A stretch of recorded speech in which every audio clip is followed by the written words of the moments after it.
we are in Los Angeles, and this is Lakerland. And prior to Wednesday's win against the Mavericks, Magic Johnson met with Luke Walton. So things are starting here, Woj. A lot's coming out about the meeting, the tone of the meeting. What have you been hearing? Well, what our reporting was this morning was that it was a very one-sided meeting. It was Magic Johnson really in fairly volatile terms to Luke Walton about where he's felt his shortcomings have been with this group, opinions about whether it's personnel, schemes.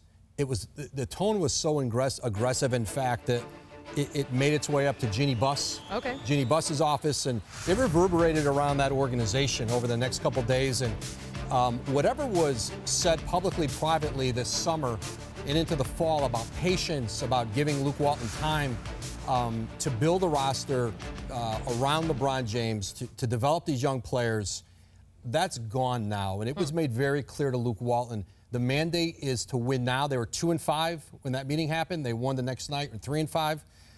But the message has been sent throughout that organization. He's expected to win now, regardless of what the rest of us think about that roster and where they are right now. And I'm going to get to you guys. I know you're shaking your head. But Luke did have a chance to respond today from Lakers practice. I will tell you this, that Magic, myself, Rob, Jeannie, we are in constant communication, so this is no new, like, all of a sudden there's an emergency meeting. This is something we do all the time. What we discuss in our meetings is between us, but we are, we've been saying since the beginning, we're going to be patient. We know where we're going, we know how to get there. Do you feel like management is going to give you the latitude to be patient? I feel like I have a great relationship with management, yes. Do you feel like you have job security?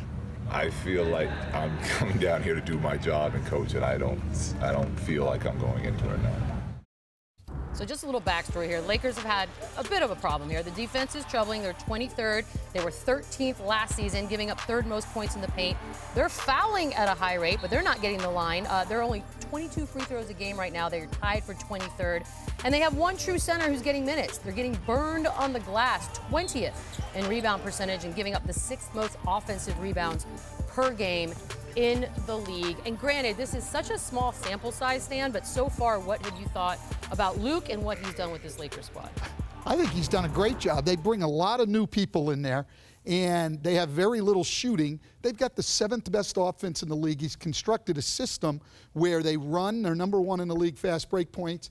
They attack the basket. They're number 1 in points in the paint. He's constructed a good offense. Defensively, I'm not sure they're going to get a whole lot better as much as they want to. They don't have the size to defend in the paint or to rebound the ball. Chauncey? Well, it's just interesting you say, it's like Woj just said, they're in a win-now mode. They're not good enough to win now. It's just that simple. Like, these things take time.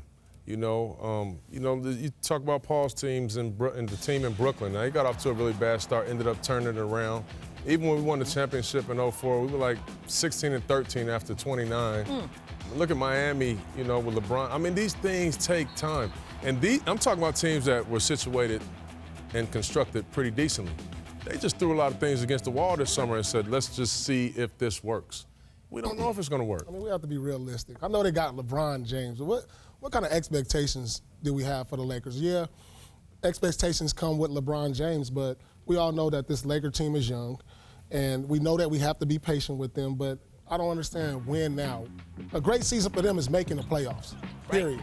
Now, you don't know who a team is until after 25, 30 games. I mean, everybody's panic mode. Look at Houston's 1-5. Oklahoma City's not doing well. It's too early to tell right now. Give them 25, 30 games, then you'll know where this team is.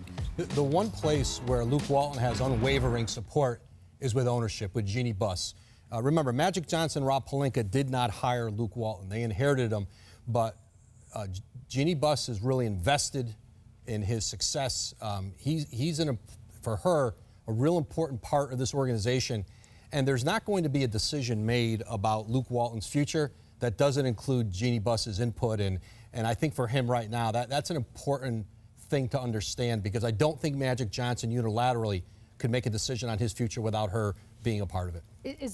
Are y'all surprised, though? It's only 8 games, and it seems that impatience has sort of taken the center stage here. No, I'm not. And look, I think there's always a tenuous relationship between a GM and a coach that he didn't hire. We've seen it just recently in Milwaukee. John Horst fired Jason Kidd. He wasn't the one who hired him. In Orlando, Jeff Weltman didn't hire Frank Vogel. Okay, he fires him. Masai Ujiri did not hire Dwayne Casey. I mean, we can go down the list. There's 5 or 6 just in the past year. It just doesn't work. Is that a pride thing? Because, hey, you weren't my idea, and I want to do my idea? I don't know if it's that as much as just you don't have a loyalty to. Look, if you hired the guy, it looks bad for you if it doesn't work with the coach. If you didn't hire him, it's not on you. You get a. That's right. You get a free. You get a free pass if you didn't hire him. But I just hope that and listen, like you said, Magic and Rob didn't hire Luke. I don't think Luke will be the Lakers coach maybe come next year, but who knows? But I hope that people don't get it mixed up. Luke is doing a very good job. Right.